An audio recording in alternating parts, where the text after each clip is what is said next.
నేను ఎప్పుడూ అనుకోలేదండి ముఖ్యమంత్రి గారితో ఇలా నేరుగా మాట్లాడతానని, నా సమస్య చెప్పుకుంటానని ఎప్పుడు అనుకోలేదు. సార్ చెప్పారు ఈ 5 ఏళ్లుగా నవ్వుతున్న మొహాలు ఎప్పుడు చూడలేదని చెప్పారు. కానీ నేను చూశాను సార్, నవ్వుతున్న మొహాలు నేను చూశాను. ఎక్కడంటే మన పాస్బుక్ల పైన జగన్ గారు నవ్వుతుండే చూశా.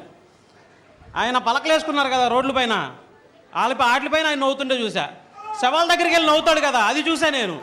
ఆ నవ్వు మొహాలు నేను ఖచ్చితంగా చూశాను సార్. మిగతా నవ్వులు నిజంగానే నేను ఇప్పుడు చూస్తున్నా ఇక్కడ. అయితే సార్ నా సమస్య వచ్చేసి నాకు రేషన్ కార్డు కావాలి సార్, తర్వాత హ్యాండిక్యాప్డ్ సర్టిఫికేట్ లేదు సార్.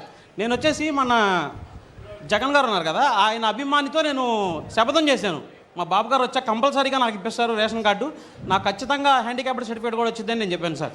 ఆ విషయం మీతో ఒకసారి మాట్లాడుతాను. నేను ఆటో తోలుతాను సార్, రోజుకి 350 రూపాయలు రెంట్ సార్. రోడ్డు మీద వెళ్తుంటే నాకు కనిపించింది సార్ ఇక్కడ మీరు వస్తున్నారని చెప్పేసి, మీతో మాట్లాడితే నా సమస్య ప్రాబ్లం సాల్వ్ అవుతుందని చెప్పి నేను వచ్చాను సార్ ఇక్కడికి. నీకు ఆటో ఏది మామూలు ఆటో ఉందా? ఆటో తోలుతాను సార్ నేను, రెంట్కి సార్. అది రెంట్కి తీసుకుని నీకు ఆటో కొనిస్తాను, ఎలక్ట్రికల్ ఆటో కొనుక్కో. ఓకే, రేషన్ కార్డు ఇచ్చి ఎలక్ట్రికల్ ఆటో ఇప్పించండి ఇమ్మీడియట్గా. ఆ పేరు రాసుకొని ఇప్పించండి, నేను ఇప్పిస్తాను. నువ్వు నీ కుటుంబాన్ని చూసుకొని జాగ్రత్తగా. ఓకే.